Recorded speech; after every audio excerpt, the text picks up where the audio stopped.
చెడ్డ కార్యాలు చేసేవారు లేకపోతే ఆ కీడు చేసేవారు దేవుని సంబంధులు కాదు.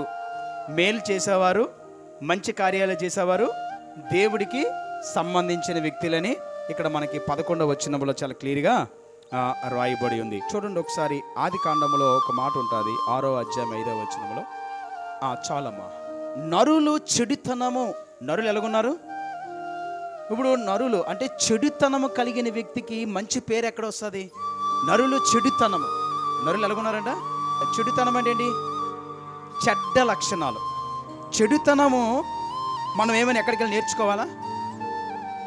మనం ఇప్పుడు ఎలాగైతే ఊపిరి పీల్చుకుంటున్నామో అది మన జీవితంలో అలవాటు అయిపోయింది. అది ఇప్పుడు నువ్వు ఊపిరి పీల్చుకోకుండా ఉంటే ఏమవుతావు? చచ్చిపోతావు. నీలో చెడుతనం లేకుండా నువ్వు జీవించాలి. నువ్వు అలాగైపోయింది మన బతుకు. ఏమైపోయింది? మనము ఊపిరి పీల్చుకోకపోతే ఏమవుతున్నావు? చనిపోతున్నావు. ఊపిరి పీల్చుకోకపోతే ఏమవుతావు? చనిపోతున్నావు. ఈరోజు చెడుతనం కూడా మన అవయవాలది అదొక ఊపిరిలాగా ఏదో ఒక కోణములో మనలో చెడుతనం అనేది ఉంది. ఇప్పుడు చెడుతనం మనలో ఉన్నటప్పుడు మనం మంచితనాన్ని ఎలా చేయగలుగుతాం? అందుకే అన్నాడు అక్కడ యోహాన భక్తుడు, చెడుతనము కీడు చేసేవారు అసలు దేవునికి సంబంధించిన వారు కాదు వాళ్ళు. అందుకే దావీదు భక్తుడు ఒక మాట వచ్చిన, నేను పాపములో పుట్టిన వాడును. చాలు చాలు చాలు చాలు. ఇప్పుడు చూడండి, కొన్ని ప్రాంతాల్లో ఎయిడ్స్ సెంటర్లు ఉన్నాయి. ఎయిడ్స్ అంటే తల్లి చేసిన తప్పుకి పిల్లల్లో ఇప్పుడు ఎయిడ్స్తో చాలా చిన్న చిన్న పిల్లలు ఉంటారు. వాళ్ళు చూస్తే చాలా మనకి బాధ అనిపిస్తుంది. చాలా చిన్న పిల్లలు ఎయిడ్స్ సెంటర్స్ ఉన్నాయి, తెలుసా? చూసారా వాళ్ళు? మీరు తో పుట్టిన పిల్లలు ఉన్నారు, కొంతమంది పిల్లలు ఉన్నారు. చూసారా? ఎంతమంది చూసారు?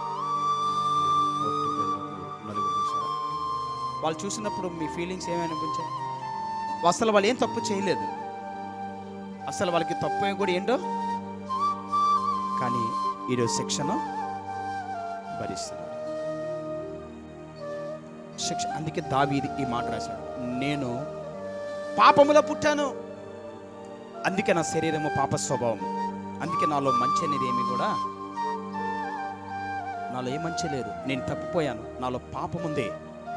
నాలో ఏముంది? అందుకే ఇప్పుడు పాపాన్ని నేర్చుకోవడానికి నువ్వు ఏ ఇన్స్టిట్యూట్లో జాయిన్ అవసరం లేదు. పాపాన్ని నేర్చుకోవడానికి ఏ యూనివర్సిటీలో జాయిన్ అవ్వడానికి అవసరం లేదు. పాపం మనల్ని ఈరోజు ఏలుబడి చేస్తుంది. అందుకే మన మోసం, పాపం మన జీవితంలో ఈరోజు మనకి నెమ్మది లేకుండా చేస్తుంది. పాపం మనిషిని మోసము చేసేటట్టుగా చేస్తుంది. యోహాను రాసిన 3వ పత్రిక, ప్రియుడా చెడు కార్యములు కాక మంచి కార్యములు అనుసరించి, అంటే చూడండి, ఇప్పుడు యోహాను ఇప్పుడు చెప్తున్నాడంటే యోహాను ఇప్పుడు చెడు కార్యములో ఉన్నాడా, మంచి కార్యములో ఉన్నాడా? ఇప్పుడు యోహాను చెప్తున్నాడు, ప్రియుడా నువ్వు మంచి కార్యం చేయి,